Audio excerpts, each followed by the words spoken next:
Football ഇതിഹാസ താരം Leo മെസ്സിയും നിക്കോ ഒച്ചിയാറ്റോയുമായുള്ള ഒരു ഇൻ്റർവ്യൂ ആണ് ഇപ്പോൾ സോഷ്യൽ മീഡിയയിൽ തരംഗമായിരിക്കുന്നത്. ലിയണൽ മെസ്സി തൻ്റെ കളത്തിനകത്തും പുറത്തും തൻ്റെ ജീവിതത്തിലെയും കുടുംബത്തിൻ്റെയും കാര്യങ്ങളെല്ലാം ഇൻ്റർവ്യൂവിൽ തുറന്നു പറഞ്ഞിട്ടുണ്ട്. നിലവിൽ സോഷ്യൽ മീഡിയയിൽ ഒക്കെ ലിയണൽ മെസ്സിയുടെ ഈ ഇൻ്റർവ്യൂയുടെ ഓരോ വരികളാണ് തരംഗമായിക്കൊണ്ടിരിക്കുന്നത്. ഇൻ്റർവ്യൂവിൽ മെസ്സിയോട് ഇങ്ങനെ ഒരു ചോദ്യം ചോദിക്കുന്നുണ്ട്: the most famous contact in your, നിങ്ങളുടെ കോണ്ടാക്റ്റിലെ ഏറ്റവും പ്രശസ്തനായ വ്യക്തി ആരാണെന്നാണ് മെസ്സിയോടുള്ള ചോദ്യം. കുറച്ചൊന്ന് ആലോചിച്ച ശേഷം മെസ്സി ഇങ്ങനെ പറഞ്ഞു: എൻ്റെ കോണ്ടാക്റ്റിൽ പലരുമുണ്ട്, പക്ഷേ ഏറ്റവും പ്രശസ്തൻ ആരെന്ന് പറയാൻ എനിക്ക് ഉറപ്പില്ല. അതിനുശേഷം മെസ്സി ഓർത്തു പറഞ്ഞു ബാഡ് ബണ്ണി എന്ന പേര്. ലാറ്റിൻ മ്യൂസിക് ലോകത്തെ സൂപ്പർ സ്റ്റാറാണ് ബാഡ് ബണ്ണി.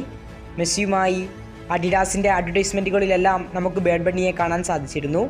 നമ്മൾ കുറച്ച് മെസ്സേജുകൾ മാത്രമേ അങ്ങോട്ടും ഇങ്ങോട്ടും അയച്ചിട്ടുള്ളൂ, പക്ഷേ അവനൊരു ഫിനോമിനയാണ്. അദ്ദേഹത്തെ ഞാൻ ബഹുമാനിക്കുന്നു. ഇങ്ങനെയായിരുന്നു മെസ്സിയുടെ വാക്കുകൾ. ഏറ്റവും ഫേമസ് ആയ കോണ്ടാക്റ്റ് മെസ്സി പറഞ്ഞെടുത്തത് സിംഗറായ ബാഡ് ബണ്ണിയുടെ പേരായിരുന്നു.